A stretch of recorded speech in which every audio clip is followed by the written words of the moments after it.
This is our last slide. So again, I just want to thank all of you for the opportunity to be here. We acknowledge the circumstances that we're dealing with our budgets right now, of course, and we know that that is challenging.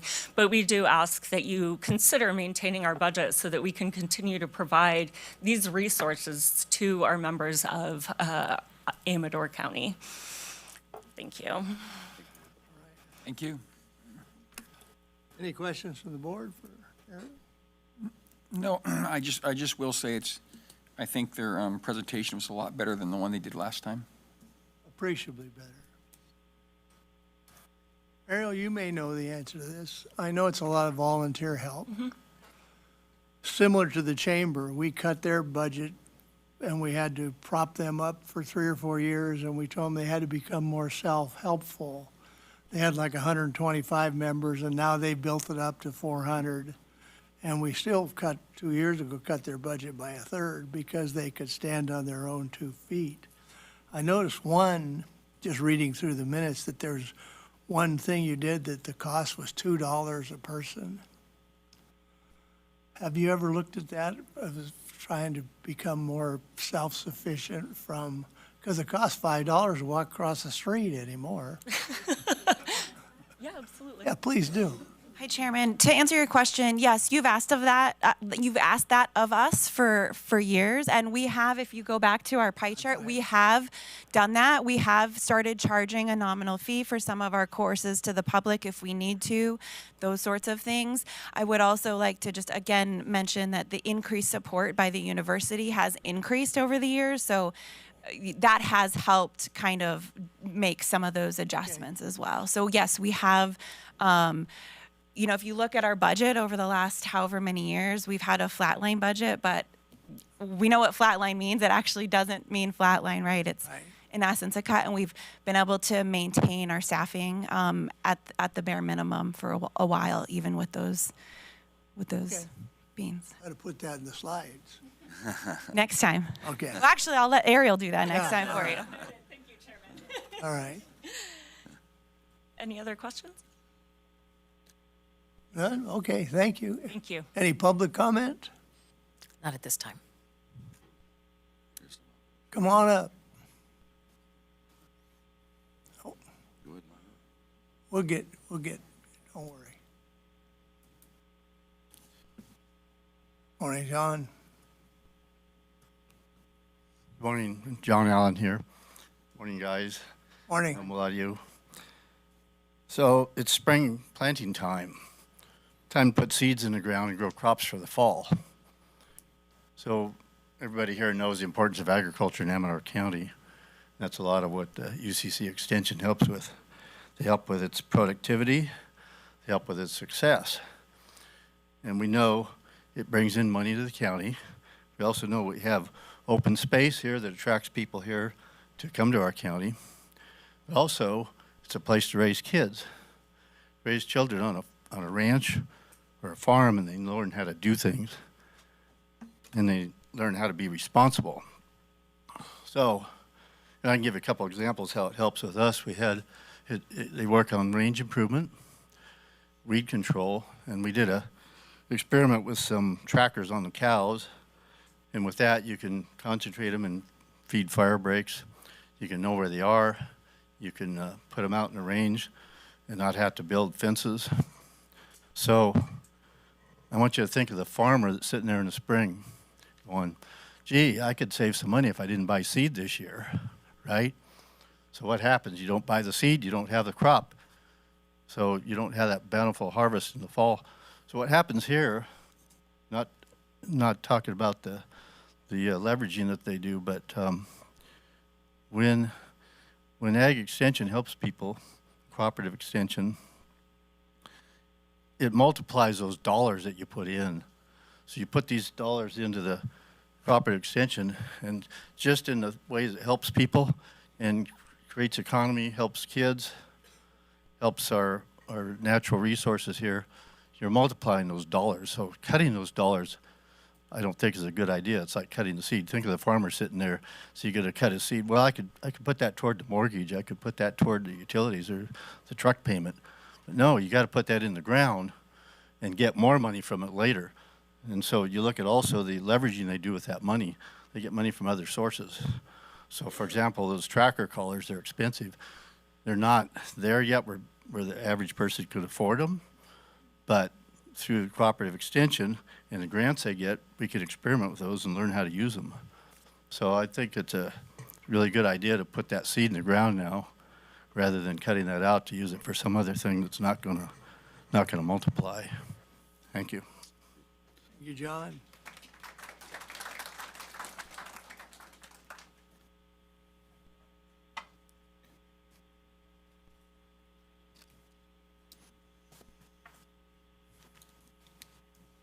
Good morning, Supervisors. Good morning. I'm Michelle Sarr. I'm the SAY Coalition Project Manager with ATCA, and this is my project coordinator, Wilma Fortich.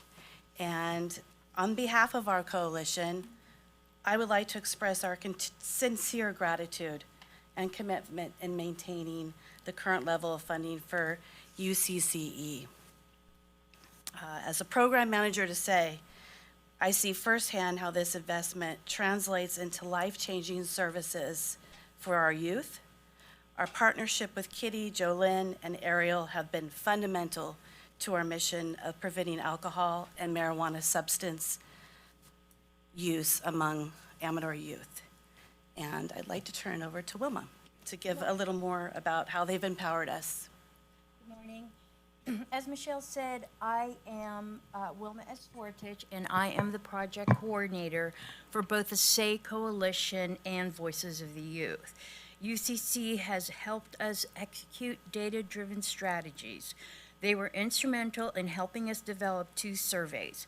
The first one was the perception of harm and availability of youth and marijuana use, administered to over 250 students at Independence, Amador, and Argonaut High School. The second one is on teen alcohol use, which will be administered to the same student population. The data collected helps the SAY Coalition and Voices of the Youth develop strategies to prevent alcohol and marijuana teen use. And lastly, Jolynn Miller has offered to provide leadership training for our Voices of the Youth Committee to help them advocate for themselves.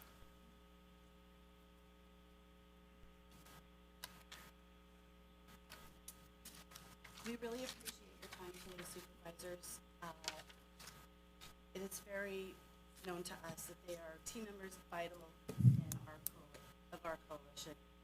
Your support of their budget allows the essential work to continue, keeping our students healthy and our federal funding secure.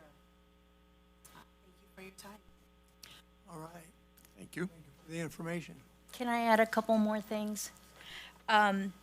So one of the things they've also helped us to do is to meet federal standards. Their technical support and data collection ensured we met the rigorous requirements for our drug-free communities federal grant. And then lastly, they drive community collaboration by actively participating in our monthly SAY Coalition, which we encourage and invite you to come. If you need information, I can gladly give that to you. They collaborate with our community sector representatives and ensure a unified front against substance use. Does anybody have any questions or comments? Great. Thank you again for your time. Right. Thank you. Okay.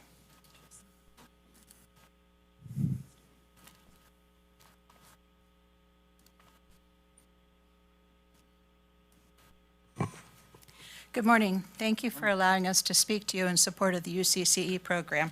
My name is Pam Bennett. I'm a past president of Master Gardeners and of Master Food Preservers.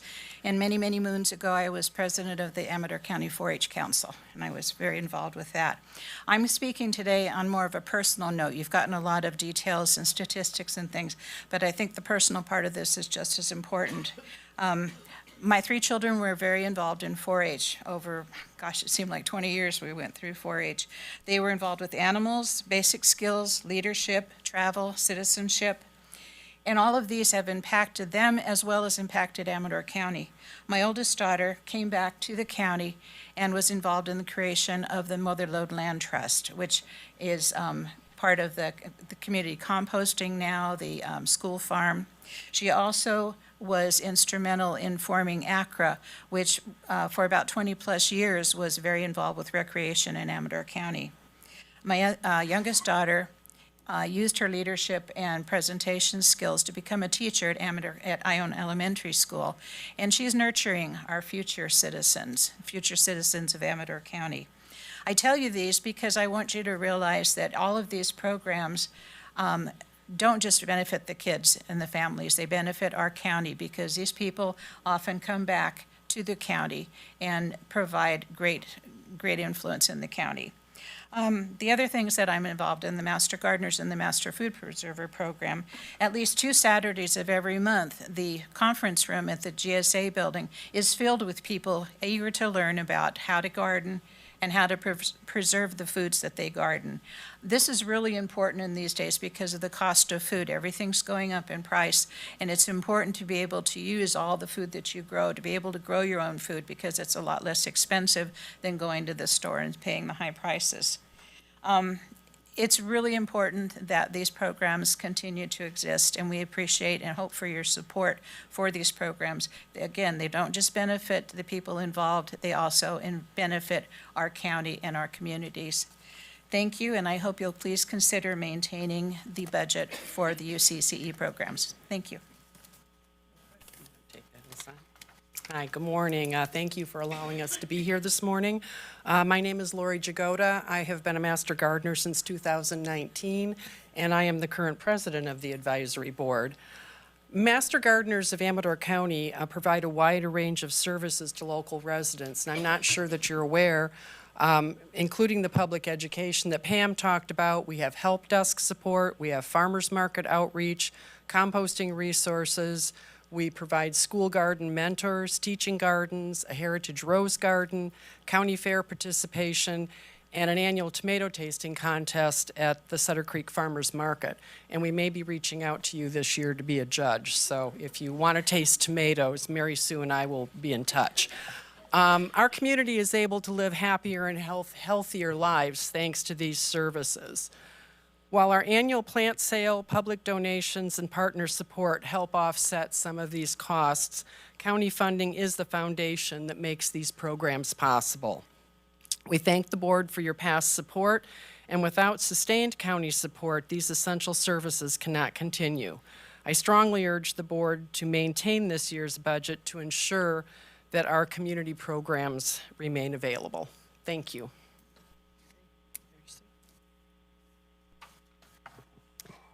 Thank you for giving me the opportunity to speak to you today. I'm Mary Sue Bizzari, and I live just outside Sutter Creek in Supervisor Carnell's district.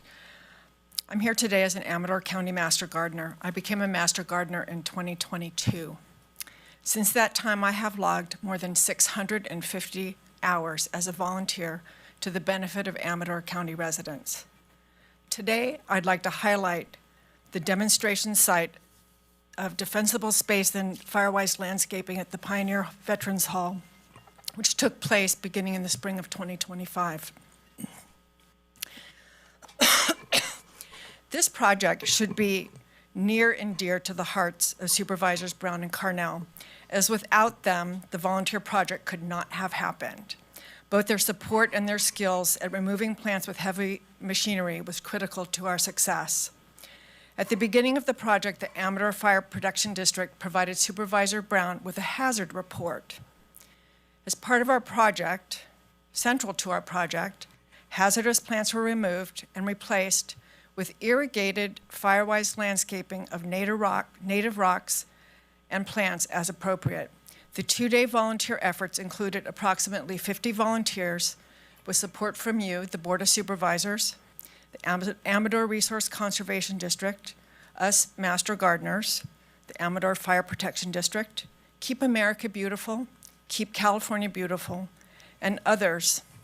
This was the first project ever in Amador in collaboration with the California Climate Action Corps. And significantly, this fire-safe native plant low water usage redesign of the landscape was done free of charge by one of the Amador master gardeners. She was offered to be paid for her work as she is a professional landscape designer. She opted to receive master gardener volunteer hours for her efforts. I've donated about 70 hours as one of the 4 master gardeners on this project, not to mention the numerous hours from our generous spouses. At this time, we continue to maintain the new landscaping. As I think many of you know, there's a bit of issues right now with the transition of who's maintaining the Veterans Hall up in Pioneer. We are required as master gardeners to provide 25 hours a year in volunteer service. In this project alone, in less than a year, I've done the equivalent of nearly 3 years of required service.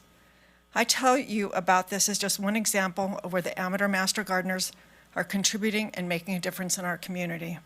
I sincerely ask you to continue the funding so our program can continue. Thank you. You.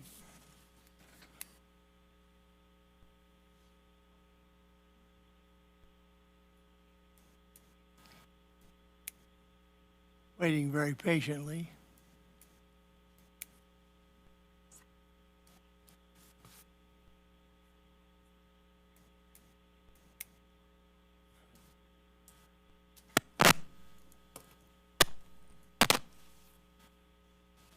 Good morning. Say good morning. Good morning. Good morning. Go ahead, Annabelle. Hello, my name is Annabelle Hardy, and I've been doing 4-H for 4 years at the Iron Community 4-H Club. This means a lot to me because I love animals. Also, there is different subjects like canning, sewing, Legos, and home arts. And I show rabbits, goats, and chickens. Thanks for funding to the 4-H program. Hope you have tons of fun. Thank you for your time. All right. Well done.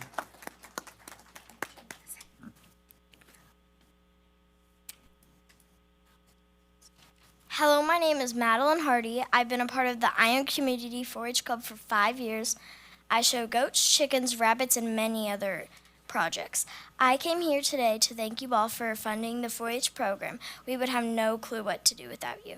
We also wouldn't have a lot of opportunities like Farm Day. Farm Day is a great way to show the 3rd graders what we do. In fact, I've done presentations to the 3rd graders for the past 2 years. Last year, I did a presentation on animal predators. Thank you again for funding the 4-H program. I wouldn't have so many great memories. Thank you for your time. Welcome. Hi, my name is Hoy, and thank you for budget 4-H. Short and sweet. Not making it easy, are you? Who wants to follow that? Good morning. Good morning. I'm Liesl Finley. I'm a rancher here in the county. I prepared a lovely statement, and everybody's covered most of what's on it, so I'll go back to what pertains just to me, well, our county in general, but things that the extension has done to help us. My family's been involved with animal agriculture in this county for 6 generations, and as such, tradition is very important to us. It doesn't require a lot of thinking to just say, let's just do it the way we've always done it, right? It's easy. But our times are changing, our climate is changing, everything around us is changing, and if we don't change too, we don't manage to keep up, and we fall far behind. My website, I have a tagline on it that I love, and I'm going to share it with you. It says, where tradition meets innovation. Because if you don't innovate, you fall behind. And much of the innovation that we've done in the last 30 years has been in conjunction with UCCE and the Farm Advisors. So in the last 5 years alone, we've derived great benefit from working with UCCE. The Caldor fire burned us out of our U.S. Forest Service grazing allotment. And the only way to return, because we lost 7 miles of our fence, was to use virtual fencing. It was going to cost, I believe the quote was $300,000 to put in that fence again, and it wasn't going to happen. I reached out to Scott Oneto, and he and Brian Allen jumped right in to help me figure out what to do with the collars once we got them, how to get them on the animals, how to set up our boundaries, how to take care of this. They jumped right in. And then we turned around once we were back from the mountains that first year and started working on concentrated grazing in urban rural interfaces to reduce fire danger. We also started working on concentrated grazing to reduce different invasive species and have had quite a lot of success with it. Brian and Scott have gone on to work with multiple different producers in these areas and with multiple different sets of technologies from different companies because they all work a little bit different and they are an incredible resource right now. I've been to other meetings that had nothing to do with UCCE, and the people there always refer back to, oh, we don't understand how that part works. We should talk to Brian Allen because he is the expert in this. He and Scott have set themselves up. They really know what they're doing, and they are an incredible resource to everyone who is doing virtual fencing at this point and the benefits of it. We also, through our extension folks, actually I had to cancel an appointment this morning with the livestock advisor so that I could be here. And actually I see he's here too. Coffee later, Dan? Through our farm advisors and livestock advisors, we now also have the ability to reach out to the extension veterinarians. I've had extension veterinarians out helping doing they took blood samples and they did anaplasmosis testing on our herd to see what we were, to help improve herd health and to see if we needed to do vaccination for anaplasmosis. We also just recently we're talking with the extension veterinarians to be able to do liver sampling on our herd to come up with a better mineral program to figure out what we were deficient in and be able to fix that.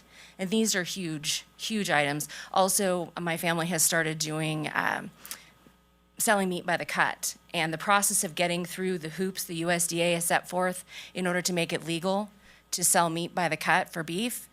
I was told early on that it's easier to sell drugs to children, and they are not kidding. It's a lot of hoops, and UCCE is also set up to help with that and looking at trying to get us more processing facilities in our area because I personally have to go to Minden to process animals, USDA. I know other producers here go to Orland or Sonoma or all the way down to Atwater. And so they're working on that. I also believe, and correct me if I'm wrong back there, in the incredible crisis that we had this last year with the wolves in Sierra County, it was the extension folks that kind of held that effort together and coordinated the ranchers and kept them from doing anything dumb. Truly, if you ask, they kept them from doing dumb things. So that network of UCC people is imperative to the success of agriculture. I'll take 2 more seconds and tell you I am also a trained master food preserver and a master gardener. Lots of volunteer hours. I'm not quite up where Lori is yet, but I'm getting there. So, that is also an incredible community. And so I really encourage you to consider not cutting funding for this program. It gives so much back to this community. And also, in May, if you'd like, we're doing a hands-on mozzarella cheese class. Come on down. All right, thank you for your time.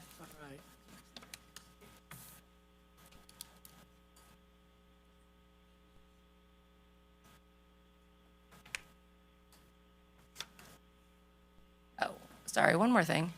If you are a master food preserver or a master gardener in this room, would you please wave a hand or something? That's a lot of volunteer hours right there.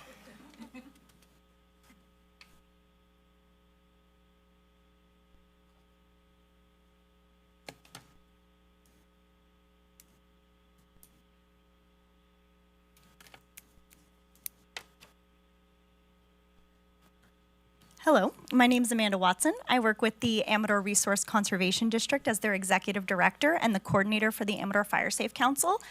I'm here to just speak on behalf of or represent what the RCD and the Fire Safe Council, how we utilize our partnership with the University Cooperative Extension, really on a practical note and bringing money into the county. If you know me and the conversations that we have, I'm all about writing grants and getting funding to do good work in this county. And I will say that utilizing the University Cooperative Extension Network really helps us be more competitive in the way that we write grants. And I have just a couple examples that you guys are probably already familiar with and how we've utilized their funding or their support. We have utilized the partnership a while ago, actually, on 5 different ranches here in Amador County. We got funding through Western STARE, so SARE, federal funding, to do a research trial of doing compost application. It's a big thing we hear about on the state level, that ranchers can get funding to do compost application. But really what we wanted to see was, well, what is the actual on the ground in Amador County effects of that? What are the other benefits other than maybe some long-term carbon sequestration, but what really are the benefits to those ranchers as far as water holding capacity, invasive weed removal, and forage productivity? All those bottom line things that ranchers care about to help them be more productive and more effective and viable. And so Scott Oneto was a huge part in helping actually do those research trials on 5 different ranching operations here in Amador County. And then they've continued over the years to work with the college system to further that research. So it's really started to become, it started as this one project where we got, I think it was like $60,000, 5 years ago. And then we've leveraged that over time to actually provide meaningful local data. And another example of that is on the Mitchell Mine fuel break with the Amador Fire Safe Council. We got funding to do maintenance on that fuel break. And so as a piece of that, we carved out some test plots, and Brian Allen and Scott Oneto designed a research to test the different ways of doing maintenance on our fuels breaks or vegetation treatment. So talking about doing fire, using grazing, using a bunch of different types of herbicide. And the meticulousness of that study and the amount Scott and Brian out there with their backpack sprayers, adjusting the types, using organics, non-organics, really helped us provide meaningful information about Amador County specific local science-backed data about the effectiveness of what type of herbicide might be effective, what type of other treatment, how much time it cost a landowner, and how much money it might cost a landowner. So really what I want to emphasize with this is the practical land-based information that we can utilize University Cooperative Extension and their incredible technical knowledge to enhance the projects that the Fire Safe Council and the RCD do. Another example of a future project is Dan Macon. You saw his picture up there with all the goats. He's back there. We are working on developing a project to look to expand the use of grazing operations here in Amador County for fuels mitigation as well as invasive weed control. And so really working with our land managers to help their bottom line, as well as help the community at large to make our county and our ecosystems and our landscapes healthier and sustainable for ag viability into the future. On a little bit more of a practical note, through the generosity here of the board, Amador RCD, Fire Safe Council, and the Natural Resource Conservation Service, we share an office space in the GSA building, which we kind of term our ag building because we have Ag Commissioner, University Cooperative Extension, Master Gardeners, and the Fire Safe Council and RCD all in that building. And so if a landowner comes in there looking for assistance, the first person they meet might not be the person to get them the answer, but it's likely going to be Bonnie, and she's supported through this funding, and she will always route them in the right direction. And so she's an incredible resource to the community that this funding directly supports, and she directly supports the effectiveness of the RCD and the Fire Safe Council. So with all that, just want to speak to how we can leverage the University Cooperative Extension to get more competitive grants and not only more competitive to get the funding, but I honestly think that they are actually more useful to the community and to our land managers. So thank you guys for your time. Thank you.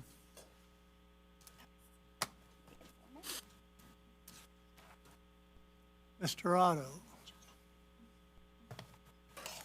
Good morning. Most of you may know me, but if not, I'm John Otto, and I've been a proud resident of Amador County since 1979. Worked 14 years for you all, okay, and have been a master gardener since 2005. I have the pleasure and honor of probably more than 3,000 volunteer hours in this program. And I know you've heard a lot about the UCCE, but I just want to address some of the things that have benefited you and your constituents, okay, through the Master Gardener program. Not the 4-H and not Master Food Preserve, but my experiences since 2005 in the Master Gardener program. Okay, so you've heard a lot of statistics of how your support benefits and comes back to you, but it's impacted you directly and your constituents. I want to bullet a couple of those items, some you've heard of, but some you haven't. There are more than 60 active Master Gardeners who have been certified and trained at the current present. It's 67, close to 70. That's a small number of people who are facilitating Master Gardener information to the public above and beyond what your Ag Commissioner does for the commercial farmers. John Allen's a perspective of how the UCCE helps the Ag and the Master Gardener support that. This last speaker also was commendable about UCCE. But with the 60 volunteers in your 5 districts, we have contacted so many of your constituents by request, by education, by public outreach, far further than you could reach as individual supervisors. During the bark beetle crisis, do you remember that? Okay, tree mortality. I know the group that comes here and talks about tree mortality continues to do so, but we don't see as much of a problem today. But if you go back a few years, it was huge. But it was the Master Gardener program who was providing education to your constituents of how to deal with it, how to identify, who to contact to try and minimize the spreads and the debris and risks that crisis unfolded. During the drought seasons, we have had great losses in erosion control and flood mitigation, but it's the Master Gardener program who had an outreach to the public to tell them how to terrace, how to do detention basins, how to pick native plants that will hold soils back during the heavy rains. All of this impacted your county constituents, the costs that the county had to operate, the removal of sludge and other debris from our highways and other parts. So we have been assisting the county's public works in an indirect fashion. We had a commentary about the support we get through the Fire Safe Council that you're very supportive of, and we've also been very supportive of identifying fire-wise protection. Mary Sue gave a very quick overview of how twice a year, okay, we hold classes to give people an understanding of the state's fire regulations, of our hazardous zones, and how to mitigate those even in a small urban setting, not just in a wild, large lands. So we've been the backbone of supporting all those activities that you support in other areas for fire safe, fireways. So I won't talk about, well, I will talk briefly. You really need to go back and look at the Pioneer Veterans Hall, a location that's very dear to my heart, okay?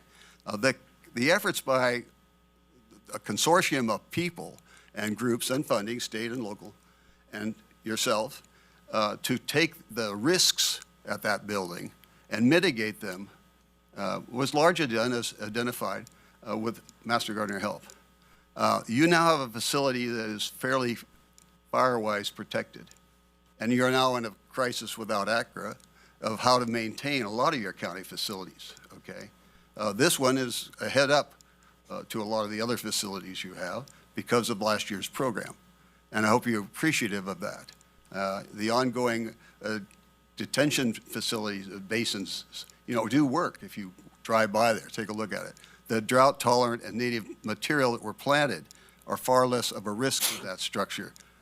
A structure, by the way, that the senior center and many other community groups use extensively, and you can be very proud to be able to manage that. Okay, you are mandated to support a statewide solid waste management program, okay? It's a burden. It's hard. There's a number of groups who have tried to promote that, including the Master Gardener program. We have partnered with the Land Trust and others to create a compost, mulch, scripted processing and encouragement through classes, through a demonstration at the Land Trust properties, through our continued efforts with the county's Department of, you tell me the name of it. What's the environmental health? Oh, And so those things kick back to you. If you're in charge of running a solid waste management program to mandate the reduction of our solid fuel waste, we are partnering with you. We're encouraging, we're educating the public, so this is no longer such a great burden on you. I didn't mention, but I wanted to, years back we had a noxious weeds and invasive species program. A lot of our rangeland has been lost to yellow star thistle, a bane in my own heart. But a lot of private landowners who are not part of the large consortium have the same problem. A lot of your recreational land has been impacted by that particular invasive and others. And we have been very active in educating and making people aware and how to do a long-term program to eradicate these invasive species. I think I've covered that pretty much, that we are partners with you and the responsibilities that you share with your constituents. And yes, it's been outlined that you may see it as farmers markets. You may see us at the county fair.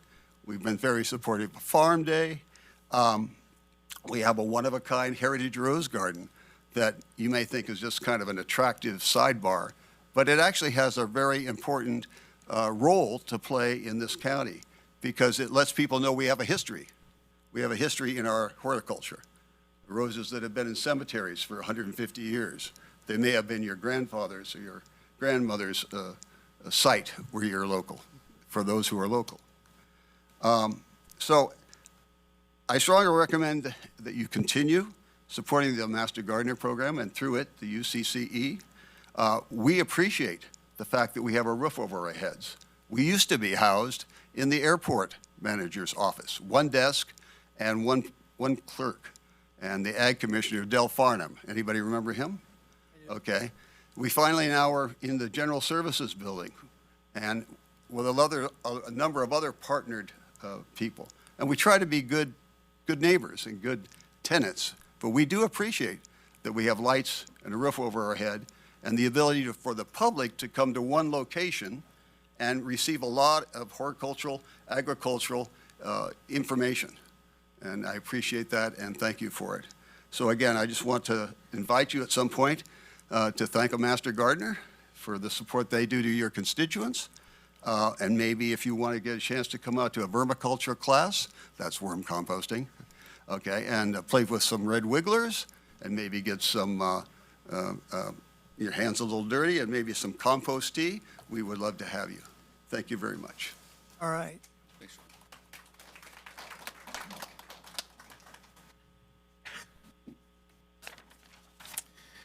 Good morning, guys. Thanks for your time today. I know it's been a busy day. I'm Mike Pingree, Nutrition Services Director for Amador County Unified School District. I just want to say how impressed I was with everyone that was speaking today. I can see how in our future plans with our farm, they can be a huge benefit. But I want to talk about my involvement with UCCE and the huge impact this had and can continue to have on my program. With UCCE's expertise, passion, and commitment to excellence, we have increased our nutrition education, new food tastings for all our students, and increased the consumption of fresh fruits and vegetables through the Smarter Lunchroom movement. As part of the Smarter Lunchroom movement and UCCE's expert advice and guidance, we have been able to achieve something this county has never had, and that is our own school farm. If it was not for their passion and for this project and help guide me through the process, we would not have what we have today, a thriving school farm that has to date produced nearly 3,800 pounds of produce in 2 months and counting, which benefit every single student in Amador County Unified School District through the sal bars and recipe development. Their continued support throughout the district and county is invaluable Being a person directly responsible for a nutrition services budget, I understand the challenges you may be facing here today. But I do encourage you to keep full funding for UCCE and their amazing contributions to this community as a whole. Well, thank you for your time today. Thank you.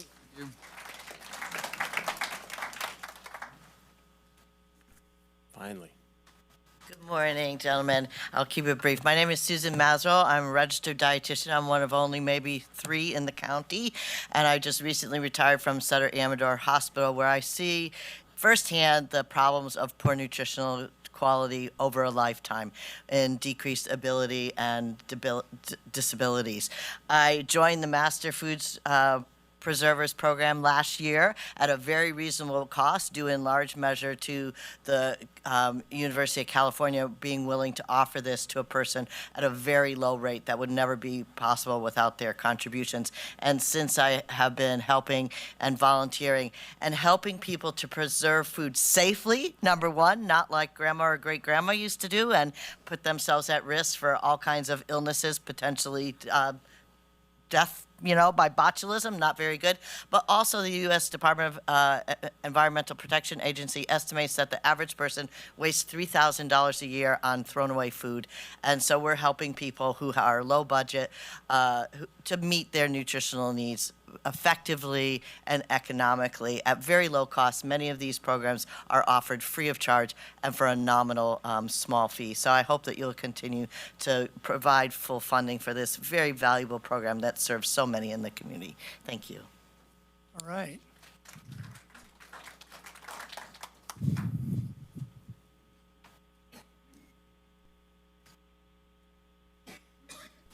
Good morning, gentlemen. Good morning.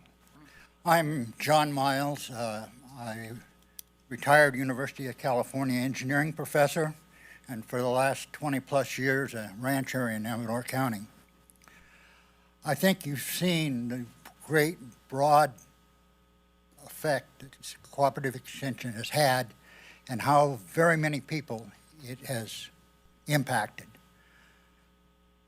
The county monies that go into that program are peanuts compared to the benefits that that program provides.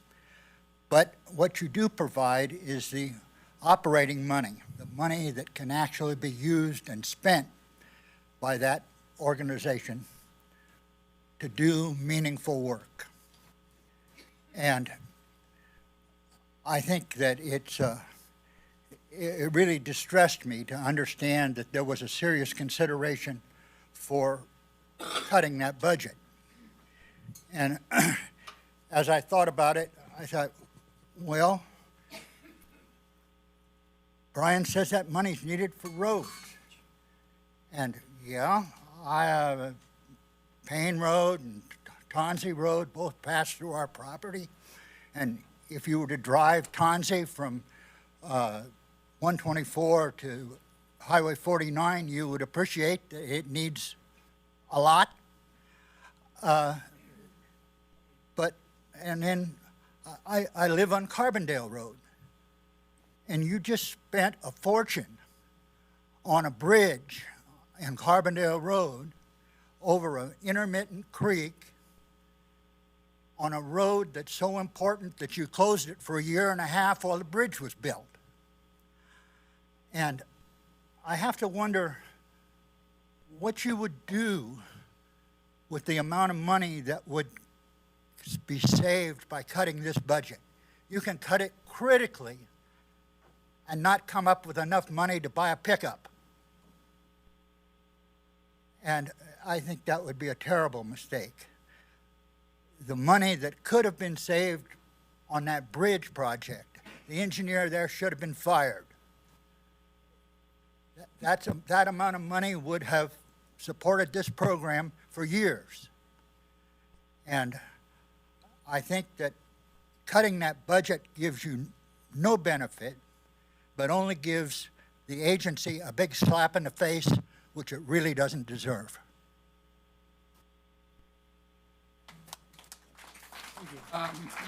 Mr. Chairman, Yes. I agree with what Mr. Miles said completely, but I'd like to just make a little clarification.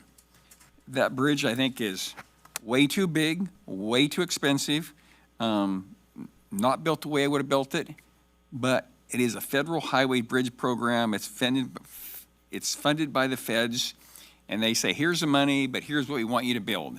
So I agree with Mr. Miles, but it's the federal level. It's a ridiculous bridge, but the feds are paying for it. They replaced the bridge. So I agree with you. Anyone else? Anybody on Zoom? Okay. We'll check Zooms. See you soon. You are moving, John. Good work.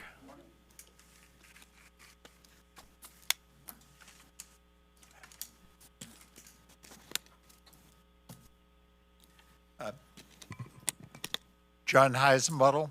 I live in Pine Grove. Most of you know I'm a member of the board on the Amador Fire Safe Council. Here to speak in support of the UC extension. Amanda has done a great job of explaining how beneficial the UC system is to the Amador Fire Safe Council, so I won't repeat that. With the exception of the previous speaker, John, everybody has asked for full funding of the UC extension. I'd like to see that myself. Nobody has really addressed the $3 million deficit you folks are dealing with this year, $4 million? It's going up. With this year's budget. So I want to see the UC system fully funded, but where does the money come from? I looked at the budget. The lion, a big chunk, goes to the sheriff's department. To me, should we be buying shiny new stuff for the sheriff's department or funding 4-H? I go with 4-H every time. So something to think about. And for the UC system, they need, I believe, they need to look internally and see where they can cut. I looked at the slides today. What the heck does health equity mean? I mean, what the heck does culturally responsive nutrition education mean? I had that outlined too. Had the same thought. I was clueless. Anyway, it works both ways, but 4-H or shiny new stuff for the sheriff, 4-H every time. Thank you. Thank you, John.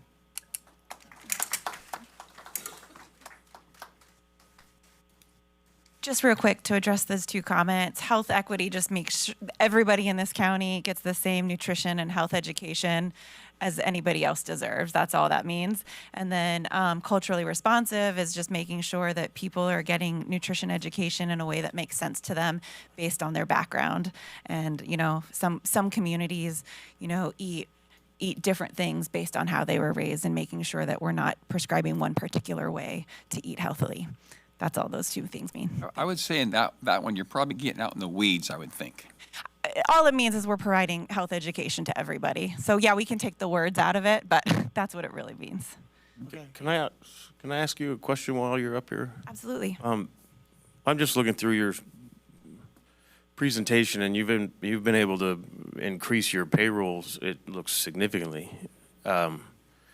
going from part-time to full-time, and then there's just a bunch of new advisors. It looks like about $1 million a year in increased payroll, and So we as a county, we're going through what every county's going through. We're having these struggles, and it seems to be insinuated that if we make even a minor cut, you cut 4-H master gardeners and food preservers. Yeah.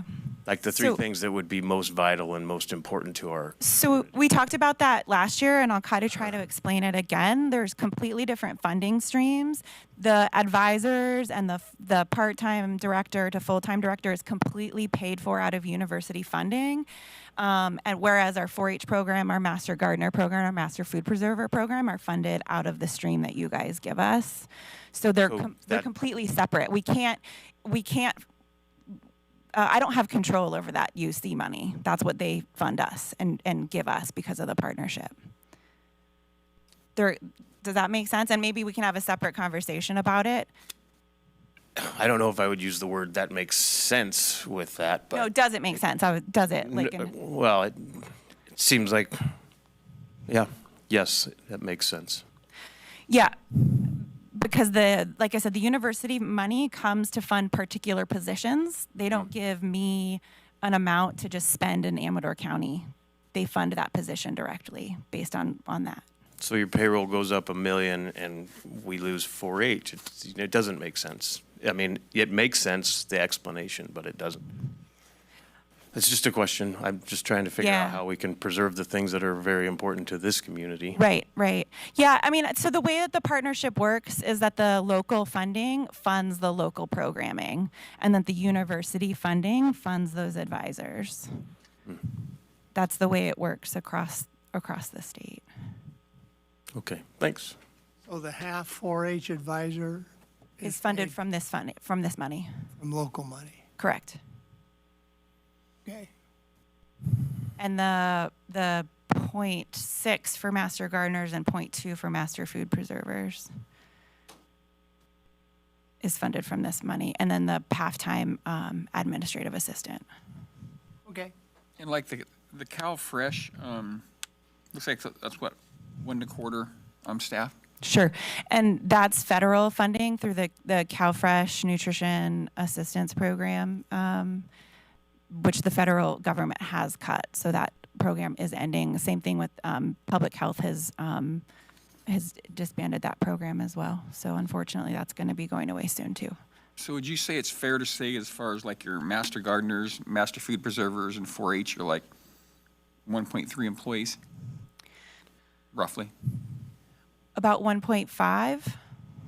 No, 2. I have admin, 4-H, so it's about 1.8. Okay.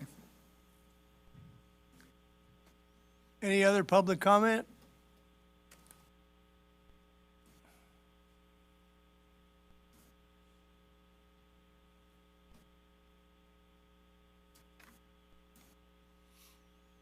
John Allen back again. I heard a couple other Johns say some things here that gave me some ideas, because I know you've got the challenge of how to balance this budget throughout the county. So one idea is, John Miles talked about the new pickups. My new pickup is a 2005. It does the job.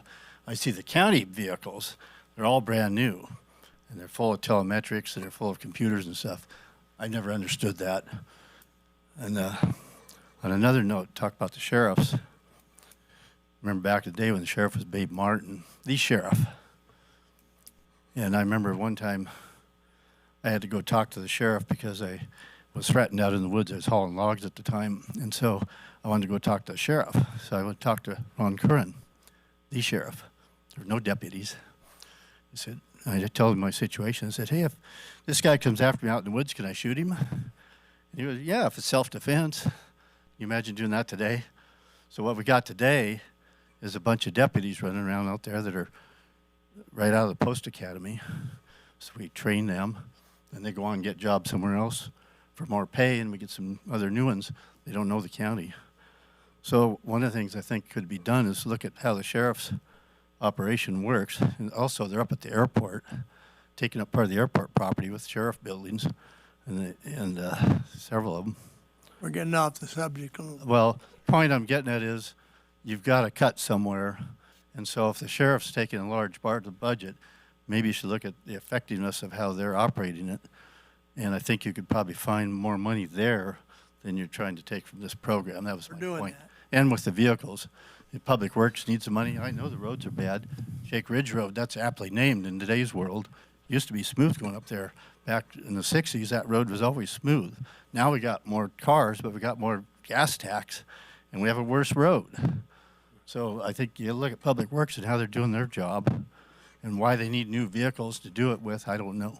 So I'm just saying, look at some of those other things and try to spare this budget. Thank you. We are doing that. Any Zoomers? Not at this time. All right, last call, everybody. All said your piece? All right, we'll bring it back to the board. You know, one thing I would like to say, Mr. Chairman, we were just talking about, it's a little off subject, but I'll make it short. Please do. Some of these people don't understand. We have a snow blower, which years ago, the California Air Resources Board said we had to get rid of it because it's not a Tier 4 or whatever compliant. I might have said maybe, hey, we need to keep that in case we have an emergency, we can use it. Well, we used it this year again. We used it before and got in trouble. Again, we used it this year and we were told in no uncertain terms, that snow blower has to go. So Mr. Allen, we might be looking at buying a new snow blower or not having a snow blower because we're getting leaned on by the air board lady who's doing her job. I got no problem with her, but that's part of what this county's up against. So some of our vehicles, they're saying, we have to get rid of them. They're too, and we're going, well, where do we get that money? And the brand new ones, they have a lot of sensors, they have a lot of problems. So just, that's part of what we're up against here. So,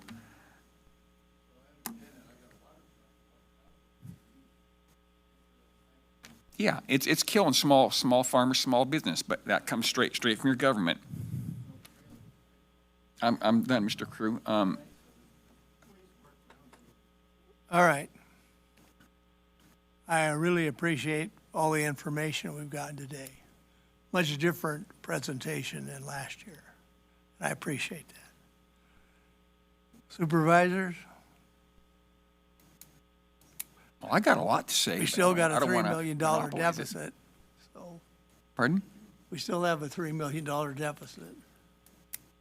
Yeah, I think they made a good case for rolling back some of what we've taken, but Make a motion.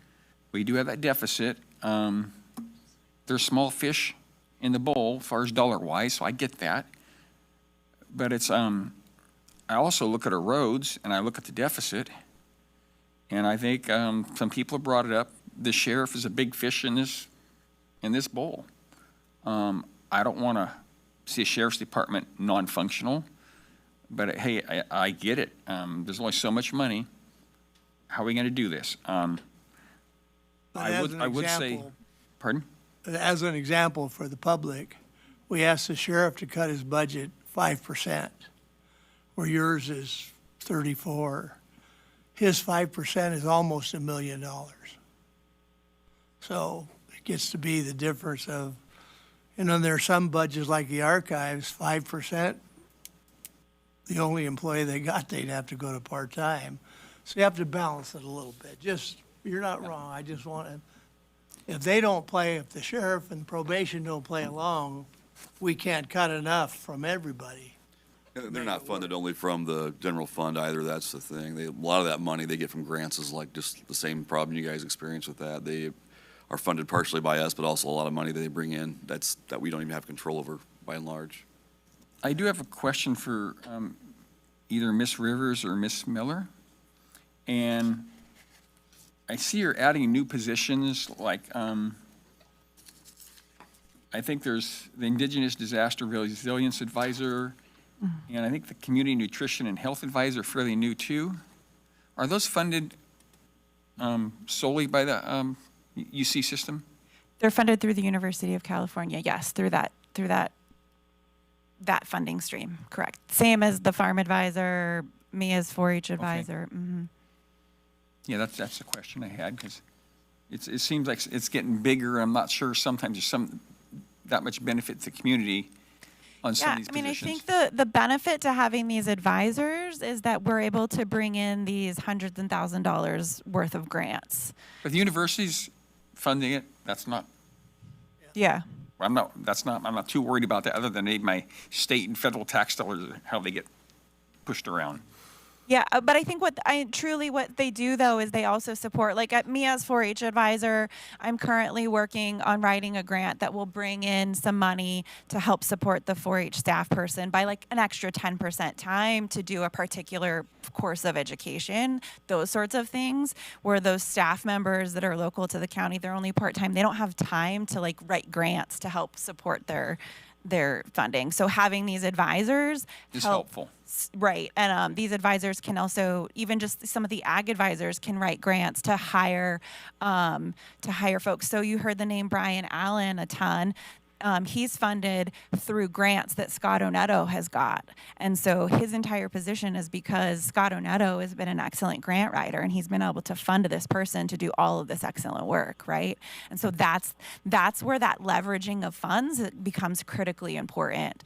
We're putting in, the county's putting in to help support these programs, and then we're getting all of these other funds to leverage to help support and bridge in other ways. On a new subject, the community garden for the schools, Yes. are they participating financially in any of this? Is who the school garden No, participating the school financially? district. Helping UCCE? Yeah, Not financially, no. That's not part of how they we're. get 64% of the property tax. School district does. Okay. I mean, I guess they're learning. I guess part of it is that we're providing 3,800 pounds of vegetation for the kids to eat.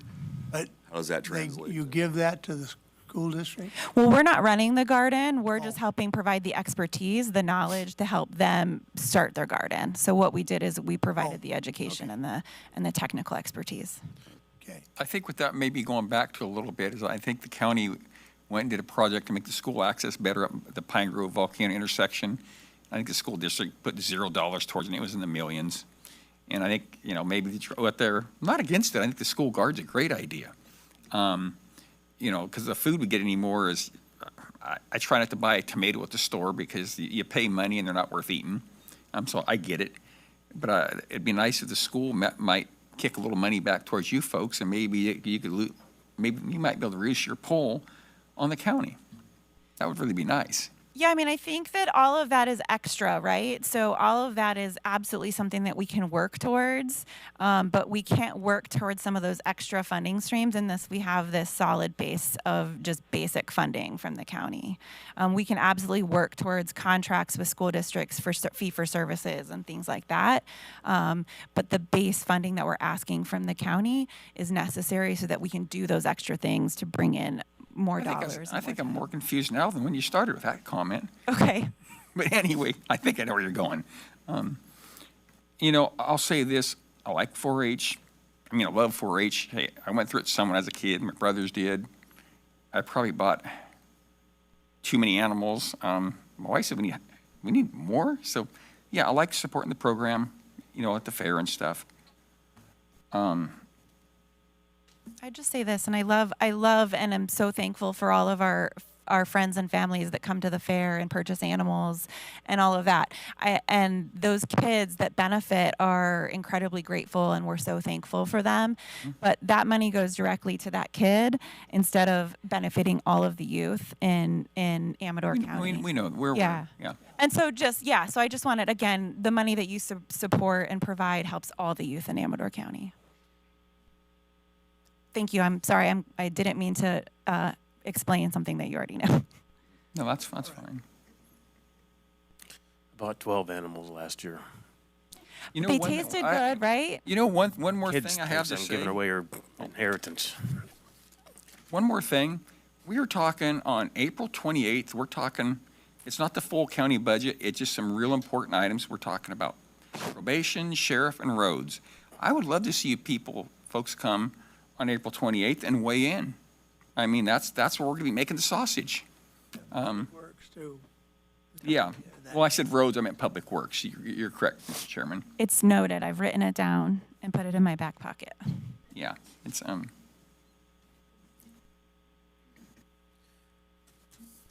still looking for a motion. But what if we just did the same thing we've done with everybody else? We just asked for 5%. as opposed to the 34%. And everybody I takes could probably the same live with hit. that, because I think we did cut them a while back some. So I was thinking about it, I had a little heartburn. I mean, the last meeting, we're looking what we got coming. I mean, we got a freight train coming at us. There's no brakes on it, and it's hit us. Also, I think they made a pretty good case. if they share the 5% like everybody else does, there's no favoritism or anything. We're all taking the same hit, except the supervisors. We took a 50% cut, That's okay. and that's fine. But On a discretionary fund. well, yeah. But yeah. So I'll make a motion that we restore their funding back to 5% less than it was last year. I don't know if that's the right way to word that. I'll second that. Any more discussion? Seeing none, hearing none, we'll call for the question. All in favor of restoring UCC funding to 5% from last year's budget? That we're gonna go off of? That's the motion. Okay. Yeah. Aye. Just for clarity. Yeah. Okay. Yeah. I would say one thing I will say, I don't know if 5%, which I'm not going down that road, we'll leave for there for now. I don't know if 5% is gonna get us where we need to go overall through all the budgets. I mean, it's We what, asked everybody else to cut 5%.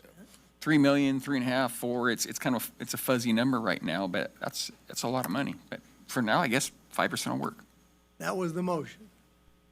It was seconded. That was a second. Yep. It was like. Called for the question. All in favor signify by saying aye. Aye. Aye. Noes? Motion carries 5-0. Thank you. Great presentation. You saved the day. All right. And I do appreciate all the members of the public coming and Yeah, just saying, me hey, too. what the UCCE does, it's helpful. Very helpful. Thank you. Thank you, guys. All right, we got a public hearing, but let's take about a, 5-minute break. yeah, let's take a 10-minute break, come back after for the public hearing. Okay, let him clear the room. Welcome, good luck in your new venture.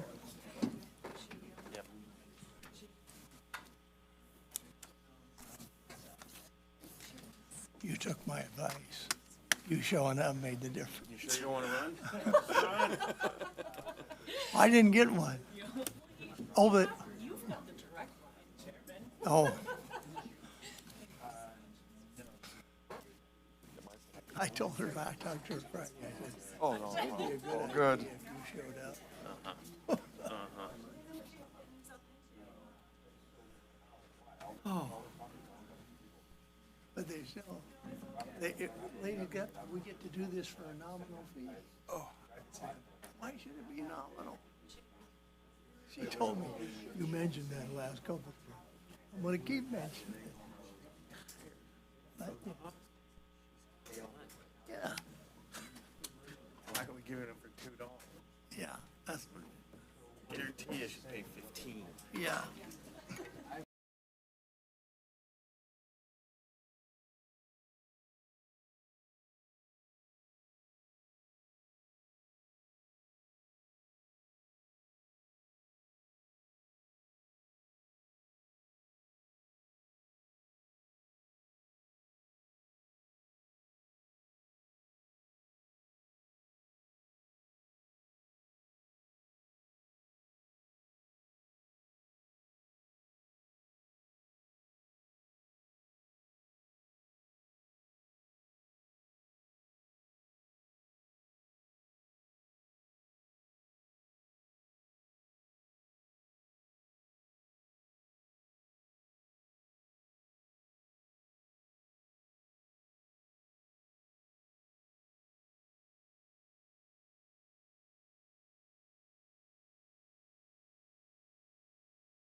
It's time for our public hearing at 10:30 or the closest time thereof.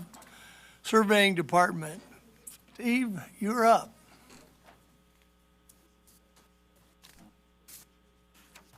Steve Zanetta, interim county surveyor. You guys got a tough job whenever it comes around to cutting the budget. That's always a tough thing to do. Anyway, we have a merger and easement abandonment in the Comanche area. It's one of our, we've had quite a few of these lately, and it's just another one that's coming through. They have a house on one lot and are just buying the adjoining lot to give them a little bit of buffer space. We've really had no problems with any of the agencies, so everything's pretty clear on that. All right. Yeah, it looks pretty cut and dried. Do we need to make a motion to open the public hearing? Is that something we need to do? Yes, we do. Okay, I'll make a motion, we open the public hearing. All right. Second? All right. All in favor? Aye. Aye. All right, the public hearing is open. Any comments on this issue? Seeing none, hearing none, I'd entertain a motion to close the public hearing. So move. Second. Got a motion, a second to close the public hearing. All in favor? Aye. Opposed? Motion carries 5-0. Back to the board. Any other questions for? No. No. I'd entertain a motion. Make a motion that we approve the changes, the resolutions. Do I need to list those out, do I? Okay, very good. I'll make a motion that we approve the resolutions.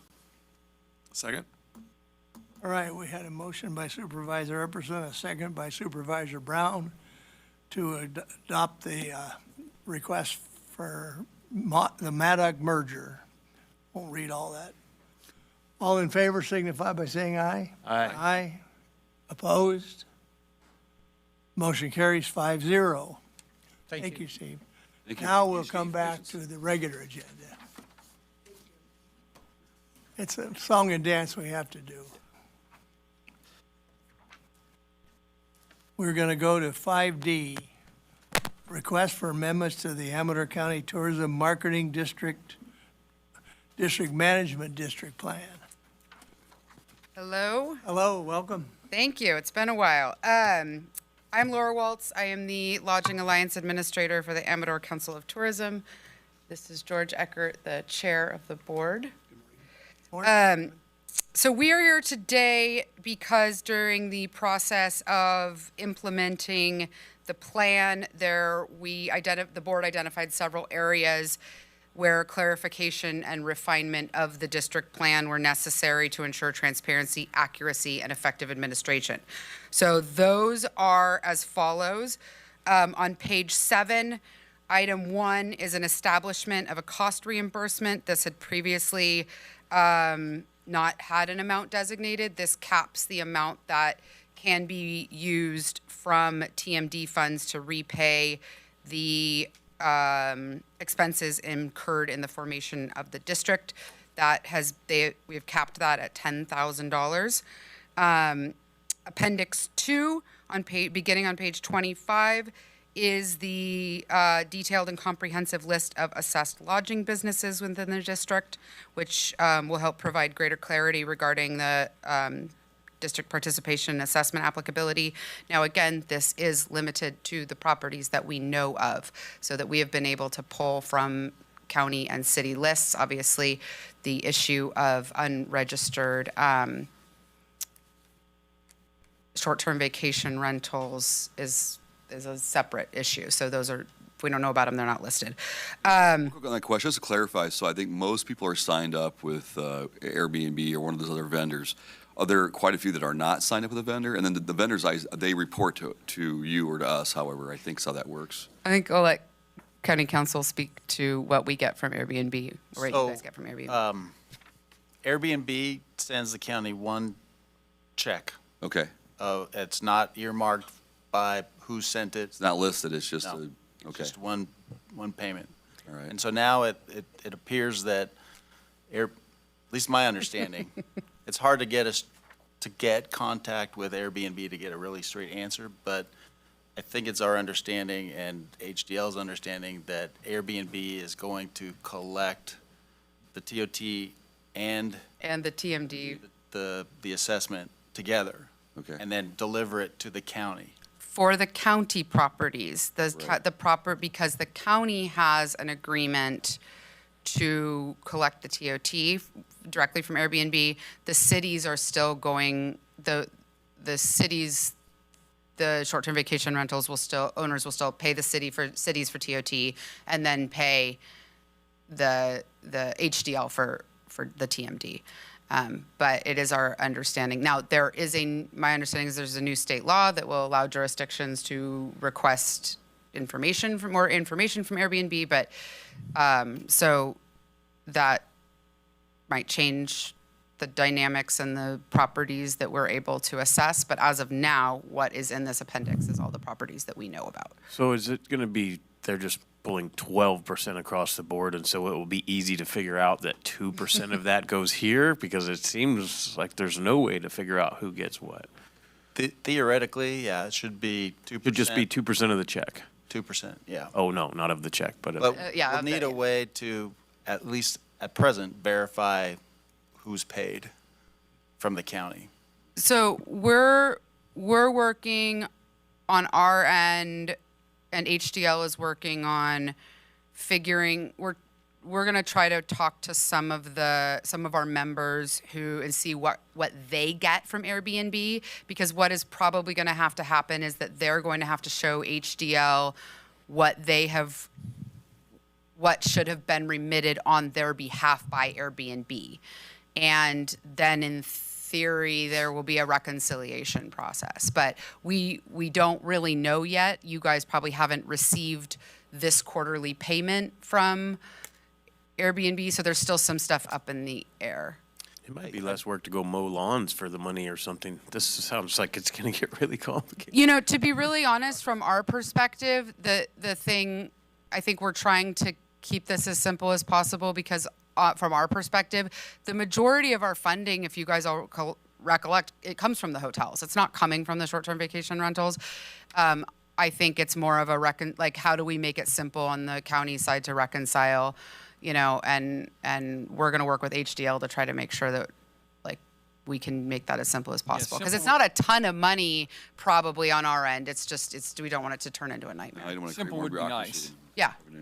But that's sort of not that's a side issue to why we're here today. Yeah, for sure. Appendix 3 is we've also added Appendix 3 beginning on page 30, which is the payment and collection policy. This has been fleshed out to clearly define the district's payment and collection policy. It includes the assessment collection procedures and timelines, delinquency definitions and thresholds, penalties, interest, and enforcement mechanisms. All of this was missing. Our language was very vague in the first draft, and in the process of implementation, it was HDL brought to our attention, you know, we need some actual enforcement language. What we have done is written the policy in here to align with the TOT policy, the county's payment and collection policy for TOT. So the same timelines, the same penalties. So it's in line with what you guys are already doing. And then item number 4 is the exemption procedures. So putting updated procedures for claiming exemptions where applicable, just to ensure clarity, consistency, and transparency in the administration of exemption requests. We want to emphasize that these changes do not increase the assessment rate.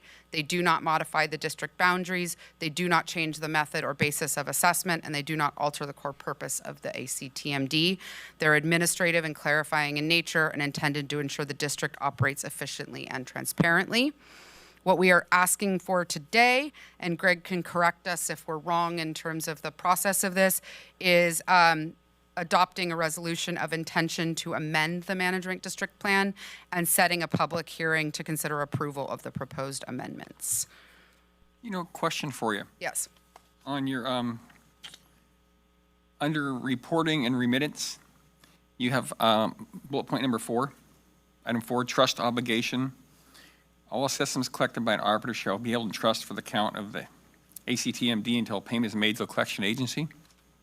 So are you requesting a separate bank account? That's a good question. Page 31? We can, It'd be your appendix 3. yeah, sorry, I'm finding it. About halfway, it's right above item 3, delinquencies and penalties. About halfway down the page. 4, yeah. 4, okay, there we go. I don't know, Greg, do we can edit that if that needs to be changed. If that implies that it is to be held in some sort of trust.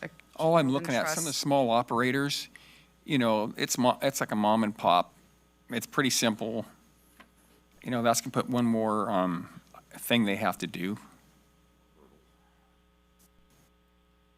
I understand where we're trying to go, but I'm just trying to. Yeah, if we need to clarify the language on that, I mean, I think the intention is that, not that it needs to be held in a separate trust account, but that it's supposed to be set aside until they have to pay it.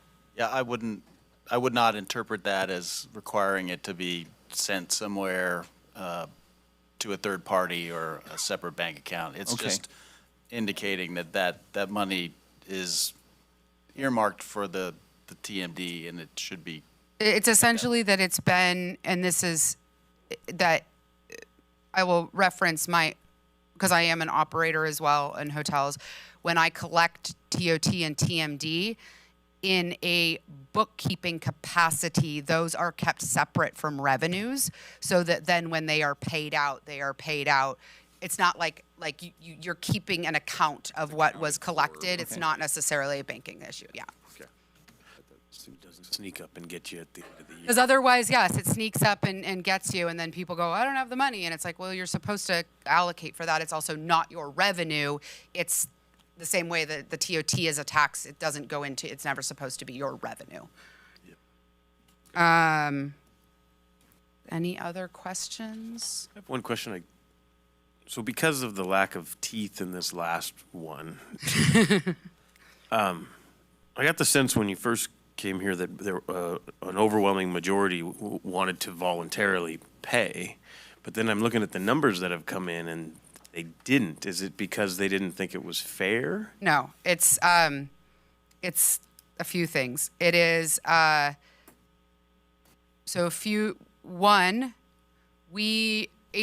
started collecting. There were a lot of sort of moving parts that made certain things go a little slower than we'd hoped in the actual implementation and collection.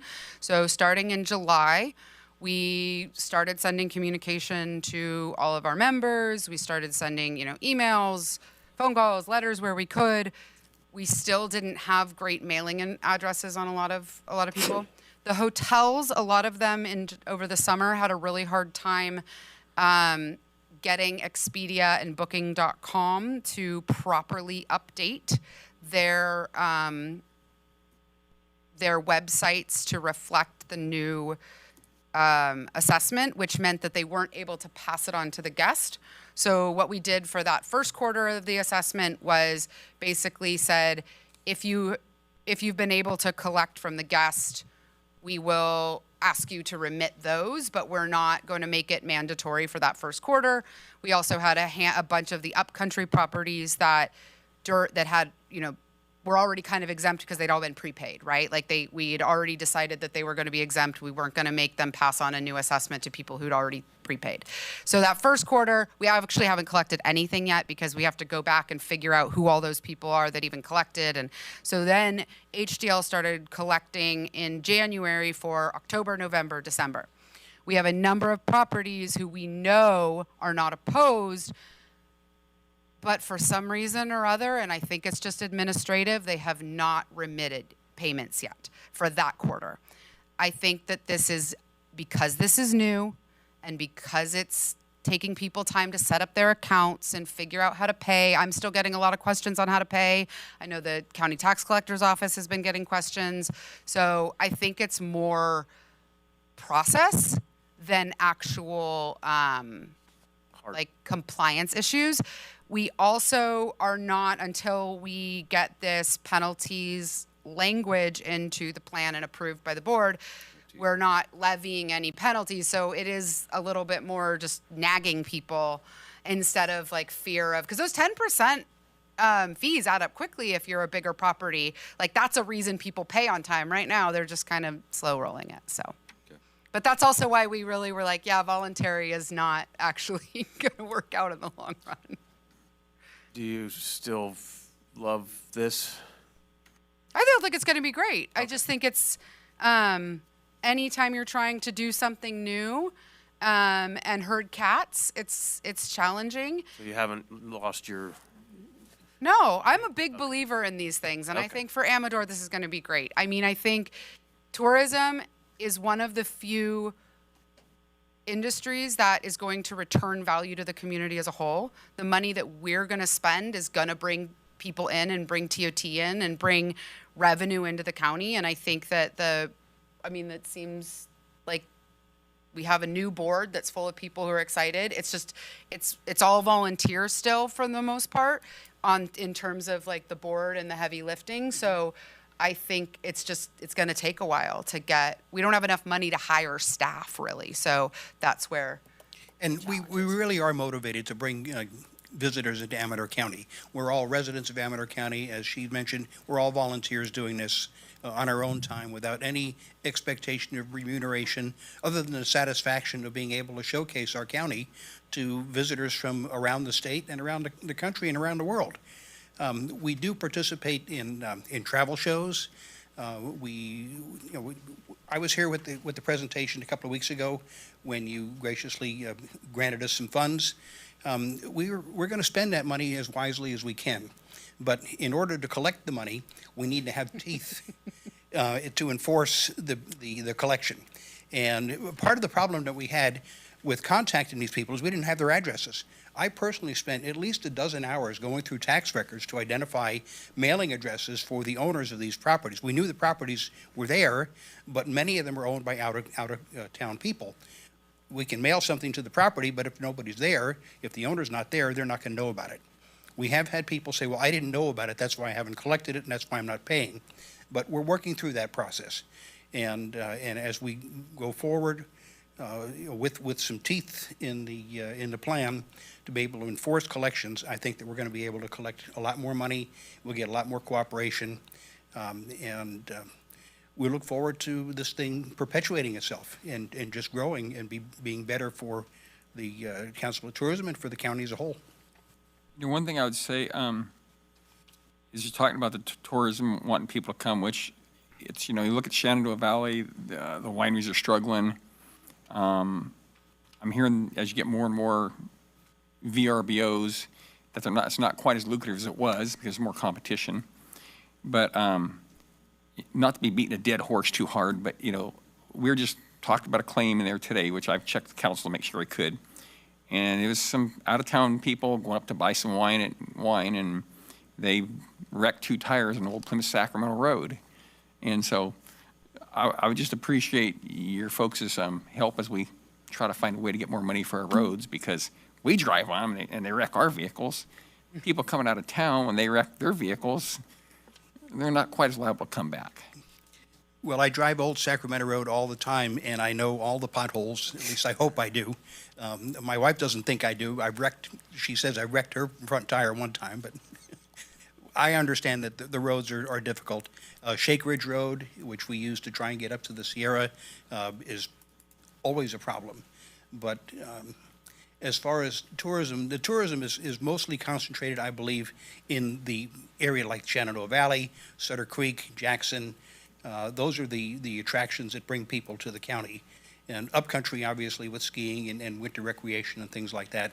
But the money that we're going to bring in with the TOT and the TMD assessments, that's going to be spent right here in the county. Those funds are going to be spent right here, and they will benefit the budget for the whole county, not just. You're going to be doing marketing too, aren't you? With No, the majority of it is sure. it's marketing. Yeah. Marketing the basically for the this existence area. of the county so marketing the entire county, but I know we had a there was a marketing meeting a couple weeks ago, and really right now they're focusing on identifying the primary areas for visitors, right? So the Bay Area, Sacramento, parts of Nevada, where, we can target those marketing dollars to bring those people here. And then once they're here, helping them find what there is to do, right? And so helping them plan their trip. Yeah, And 2-hour drive is probably 90% of your customers. yeah, it's going to be, yeah. So I think we're still really optimistic about it. It's just, it's a heavy lift, and we just need right now our plan has no teeth. So. You said that right now you're nagging. I found that to be very effective in my household. You should see the chores I get done. Yeah, we're just making friendly reminder calls of, hey, you still need to pay. You still need to pay. So, and then HDL, I mean, that's a big part of why we hired an outside agency, is that's what they're going to do. I mean, eventually they will have, the system, all of the, people just paying them, and they'll know exactly who to go contact. But any questions? I think. No, I'm good. Kind of a big oversight. Well, yeah, I would like to note that we had Civitas review it, we had the county review it, and I think it wasn't until HDL pointed out that, we can't actually enforce this without this, that we realized. Well, the enthusiasm of the volunteers, they wanted to pay before it ever got started. Until it came right down to it. So I think it's to be expected that you're going to find things during implementation that need to be clarified. And there were a couple of other things as well, so we're wanting to do this all in one swoop so that we don't have to come back to you guys until it's renewal time. We got to notify all of again? Yes. So you adopt the resolution today, you set the hearing date, which is, we tentatively put in for June 9th at 10:30, because it has to be within 90 days of today, but enough time to provide the notice. So mailings to everyone on the list, and then a publication in the paper, and one public hearing. So So if you adopt the resolution today, staff will do the mailing and do the publication, and then on June 9th, you can consider approval of the changes. And understanding how tight the budget is for the county, ACT has offered to assist with the cost of the mailings. I was getting around to that. Yeah, we're happy to, if you got whatever we need to do to make this process smoother and more affordable, we're happy to help with. Yeah, we're straightening out staples and reusing them over here. Yeah. So no, I was kind of glad you folks were here just to see where we're at. You've been here before, but I haven't seen you guys in a while. It's been a while. Mr. Eckert, so people don't always understand. Right. Any public comment? Any public left? All right, seeing none, we'll come back to the board. Looking for a motion? I'll make a motion that we adopt the resolution to amend the marketing district plan and set the hearing for June 9th, 2026. At 10:30. At 10:30. So you'll get up here and we'll jump over somebody else. I'll second. All right, Supervisor Brown with that? Yes. Okay. We had a motion by Supervisor Epperson and a second by Supervisor Brown to approve the resolution for the amendment in the public hearing on June 9th. All in favor signify by saying aye. Aye. Opposed? Motion carries 5-0. Thank you. 5E is approval of the Dry-Town County Water District Board Resolution 2026-001 fiscal audit requirements, which is based on the county auditor's recommendation. Award-winning. And this is, I've been here 10 years and I've never had one. We had to have a unanimous approval. I've had 4/5, but that's pretty odd that it has to be. Yeah, it takes, I don't know if this is on or not, actually. Is it on? Okay. Yeah, this is one of those situations where the state has quite a lot of little rules that we have to follow and jump through the hoops. But really proud, the district, is behind on their audits, but they really are putting in the effort to get back up to speed and in compliance, and that's what we want. And we want to help them. And there's only certain things that we can do, and then based on facts like that they aren't in the county treasury, they're a little bit more limited. But we have a plan, and they are working with a CPA firm, and so they're going to catch up on, it's been 5 years since they've had their last audit, which is the absolute longest length that you can have under the state government code. And so they're going to do some compilations. There's different types. There's audit reports, review reports, compilation reports. They're doing a lesser level compilation for the years in between, and then they're going to start again with an audit, and then go forward every 2 years is what we recommended, what I recommended, and then their board had to unanimously accept it, and now our board has to unanimously accept it. And again, I commend them for, it's hard to go back so long and to get these old reports done, so I'm just very happy that they've been really easy to work with, and I appreciate that they're determined to get back up to speed. Things happen, COVID happened and all this, and, life takes different turns, but they're making it work. So. Okay. Any public comment on this? Any Zoomers?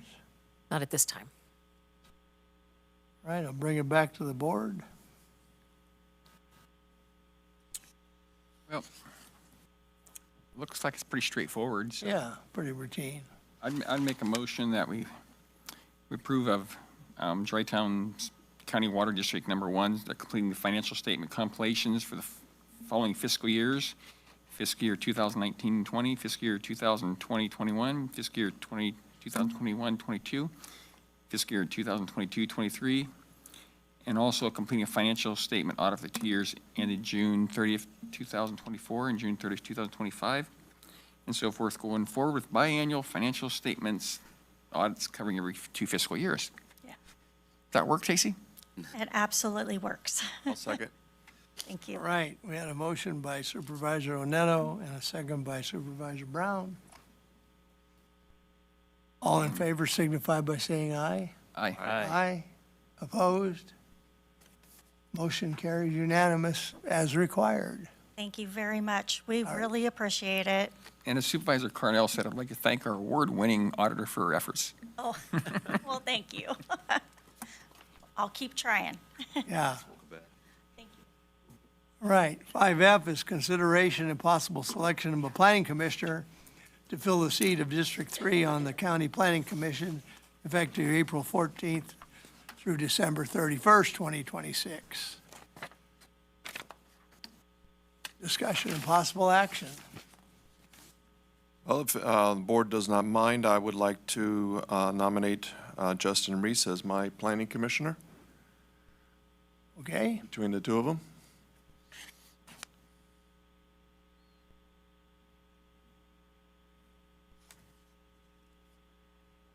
And I'll make that my motion unless anybody from the Are public. either candidate here? No. No? Okay. Any public comment on this? Okay, now we'll. Oh, yes, we do. Okay.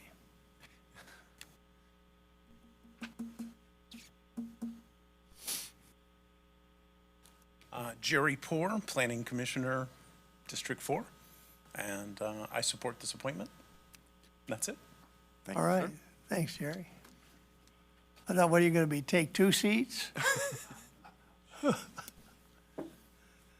All right. Supervisor Brown, go ahead. I'd like to make a motion that Justin Reese be my planning commissioner for District 3. I'll second that. All right, we had a motion by Supervisor Brown, a second by Supervisor Cornell to appoint Justin Reese for the interim of this year as planning commissioner for District 3. All in favor signify by saying aye. Aye. Aye. Opposed? Motion carries 5-0. 5G is a GSA, Establishment of Pine Grove Cemetery Fees. Suggested action, increase fees and establish a non-resident fee. I was wondering Glenn was here, and now I know why. Yes. Good morning. Good morning. Aid Director Glenn Spitzer. In November 18 of last year, the board took control of Pine Grove Cemetery, and now we're here to set the fees for the plots.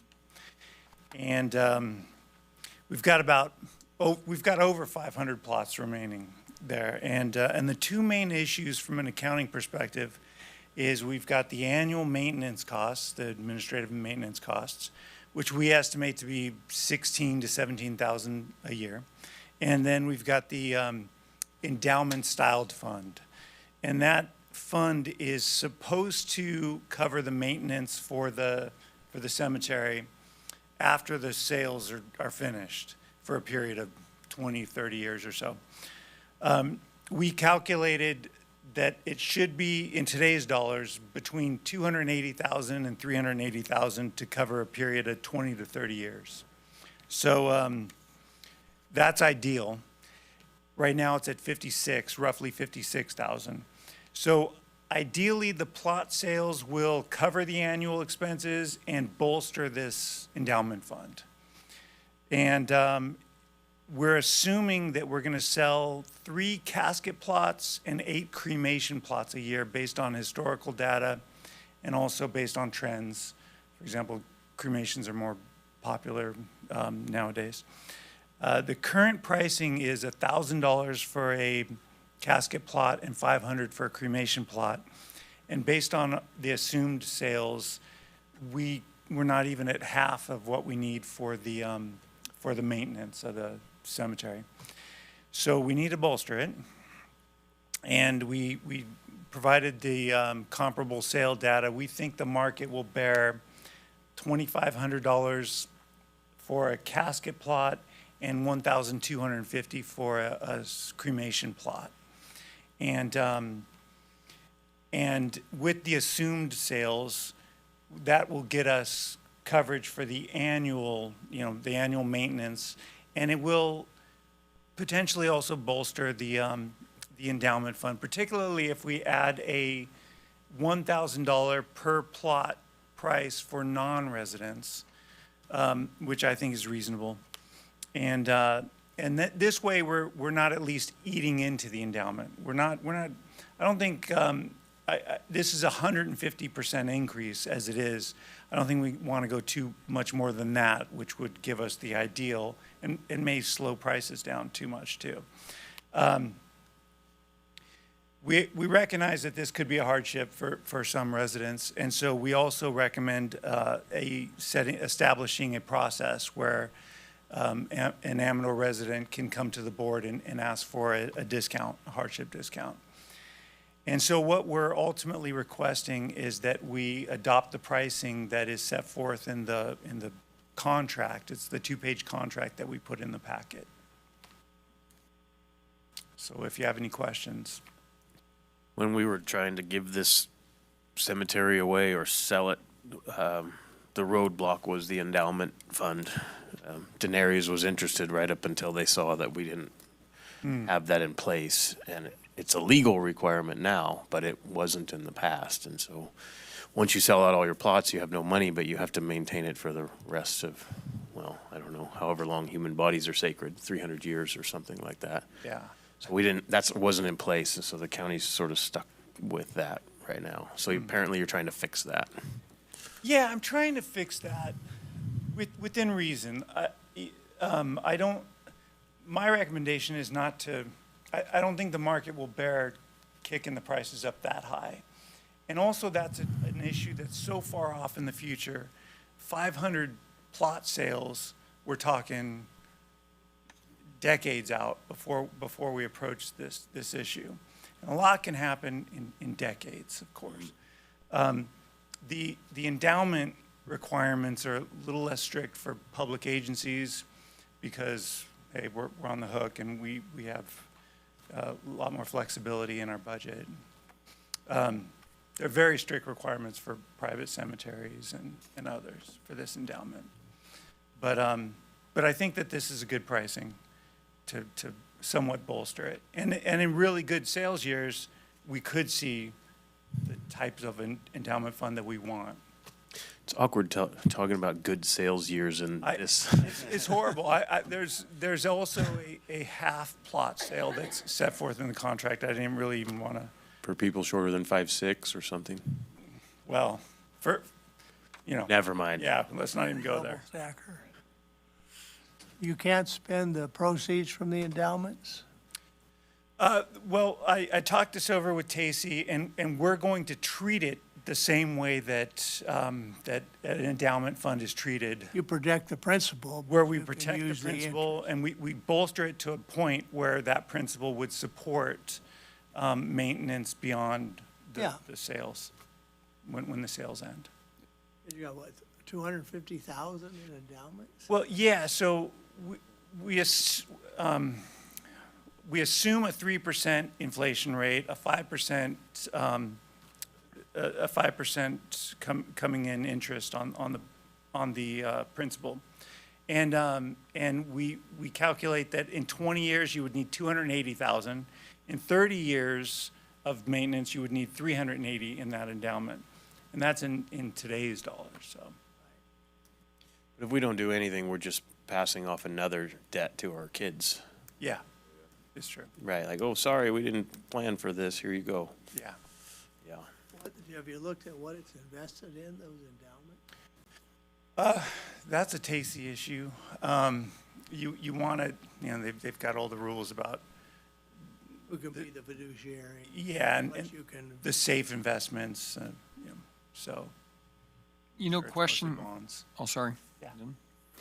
You're talking about like adding $1,000 onto the cost. Would that be also for the cremation plots too? Yes, so the casket plot would go from 1,000 to 2,500.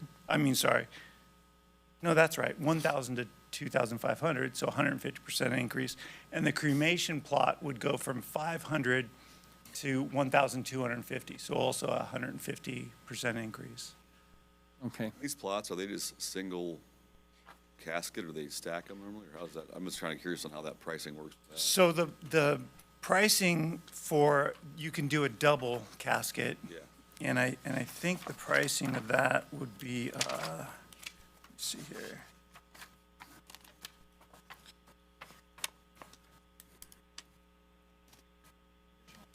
Additional 1,000, okay. All right. So, 2,500 for that. Got it. And there's flexibility. They'd be surveyed as casket plots, and if there are more cremations, we would just simply divide the casket plots. Okay. And the casket plots actually would generate 8 cremation plots. Okay. Yeah. Thank you for that. I was wondering if there's a way maybe keep the prices down a little bit on residents and maybe bump it a little bit more on non-residents? So the pricing we have, and we're definitely on the same page with that. The pricing, that's for residents, and what we're proposing is 1,000 higher. Additional 1,000, yeah. For non-resident. And also a process where somebody who has any kind of a hardship can just come to the board and get a discount. Okay. So, I mean, the way I look at it, I know it's open, probably it's a public cemetery, but it's nice that the local people can utilize it. If somebody wants to come in, they're going to have to pay, like you said, 1,000 or maybe a little more. Yeah, absolutely. Will the rates kick in Immediately. immediately? Yeah. We still have to honor, I think there's 200 and how many plots already sold at the previous, or Yeah, lower I'm not price. sure, but there are. 260 or 70 already sold. Already sold. Now, is that 260 or 270, is that, you're saying there's like 470 plots available? Yeah, Is at that least, I figuring say those numbers in or not? I say at least five. I'm not sure, but when I say at least 500, I'm on the two fields that are, the two sections that we're in the process of surveying, that's casket size. So when you divide them up for cremation, it could be well over that. So we're talking potentially well over 1,000. Okay. Yeah. Have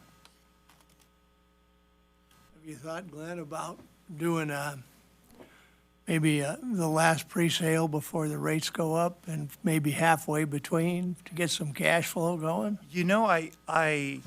I think that happened. You selling Because tires? if you look at the historical data, Going up in 2 months? the 2024 and 2025, I think that They did that? They put the word out on that because there were a lot of sales in the last 2 years. It's actually a nice cemetery. Yeah, it's a beautiful cemetery. One other thing, the historic portion in the middle, who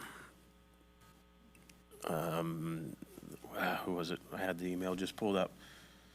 So Mitchell Hodson from the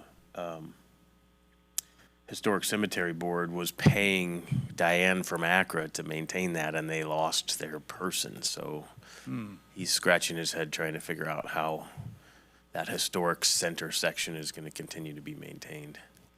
The historic center section. So there's Oh, which is the one with the one in the middle, right? with all the taller tombstones. Mm-hmm. I don't know if we're just absorbing that as well. We are absorbing. We are, okay. I can let him know that. Yeah, we're maintaining it. Yeah. The rest is going to be with just plaques that we can Mow over. much more easily maintain.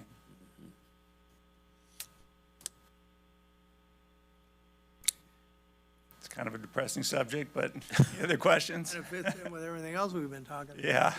It does. It's that and taxes, right? So that's just what Yeah. we talk Gotta turn about the around lights here. now. Two, yeah. Them to shade. Do you have any idea how many, like, in-county we sell versus out-of-county? Any idea roughly? I don't. I don't know. I don't have those numbers because we never differentiated. From what I understand, the board didn't. Okay. The trust didn't differentiate. But a lot of other cemeteries do. Well, it makes sense, really. Yeah, yeah.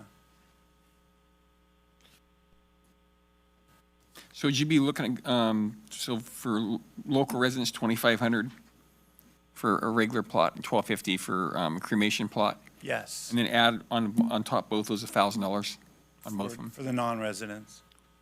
Okay.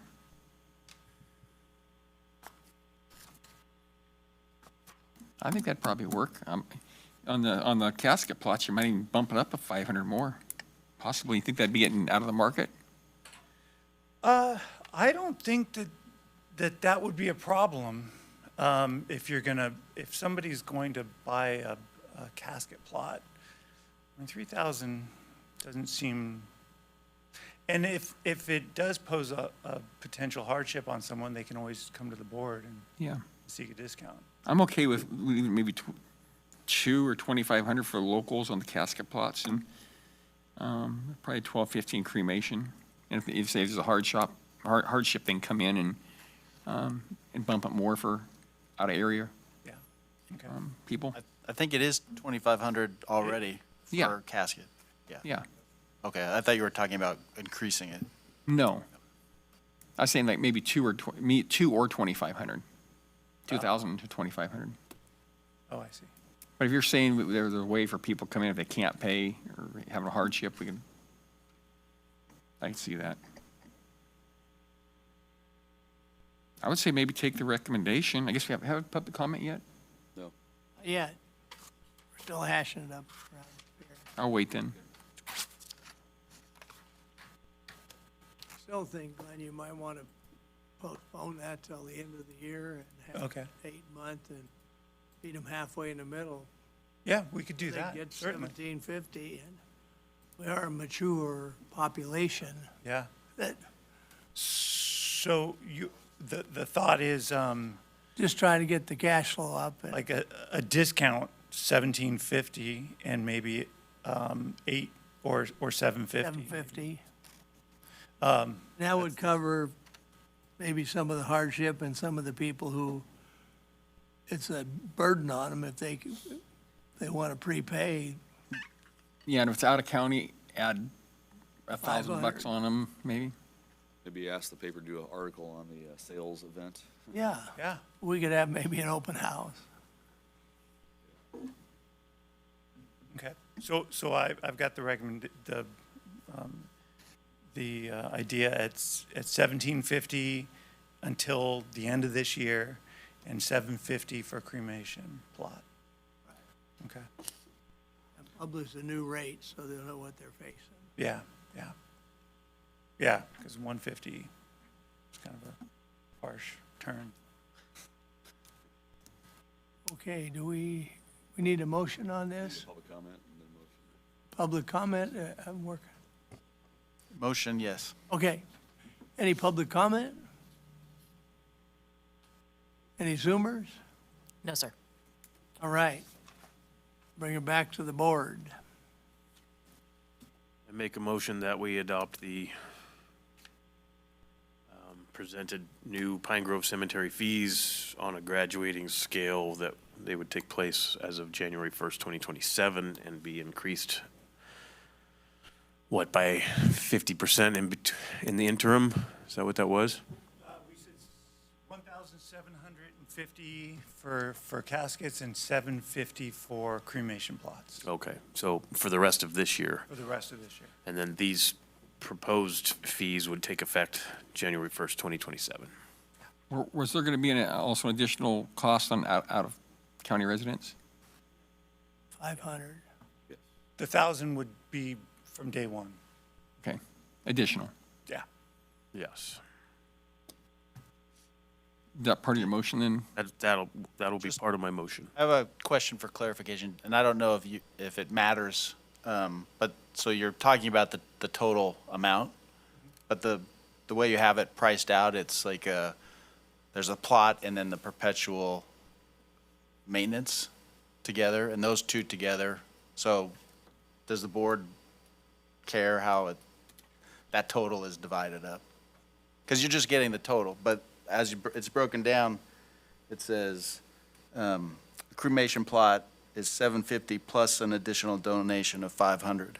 So how you're gonna divide that to equal 750? I read this motion as those numbers would be the total. Yeah, I understand. Okay. But you have to then, You said like the endowment going forward. those would both go down Proportionately. proportionally. Yeah. Okay. Okay. Yeah, that's all still in my motion. What he said. It's the longest motion. I'll second that. All right.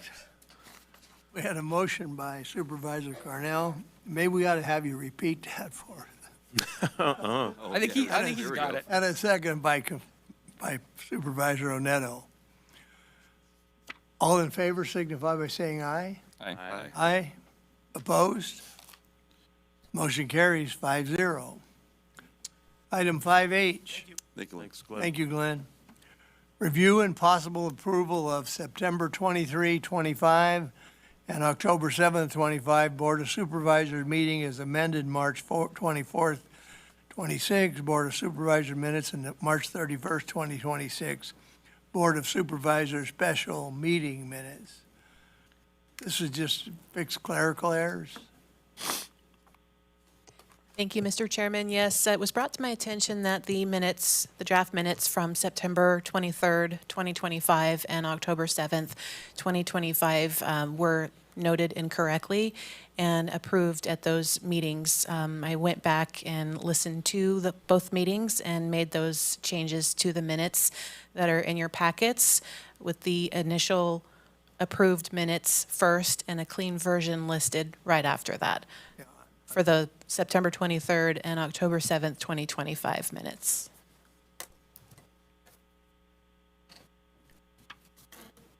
All right. Any questions on that?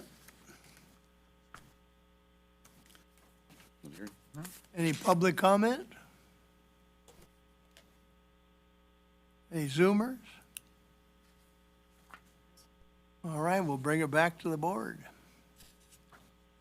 Move to approve all the minutes. Second. All right, motion by Supervisor Brown, a second by Supervisor Epperson to approve the amended minutes. All in favor signify by saying aye. Mr. Chairman, as well as the new minutes for the March 24th and March 23rd, Okay. 31st, 2026 meetings as well. Okay. Is that okay with them? Yes. All right. And a second by Supervisor Brown? No, I was the motion. Motion. You, I'm second. okay, Epperson. All right. Yes, all the minutes. All right, all the minutes, we got that straight. All in favor signify by saying aye. Aye. Aye. Aye. Opposed? Motion carries 5-0. And that's the end of the regular agenda, so I think this meeting is adjourned. Thank you all for coming.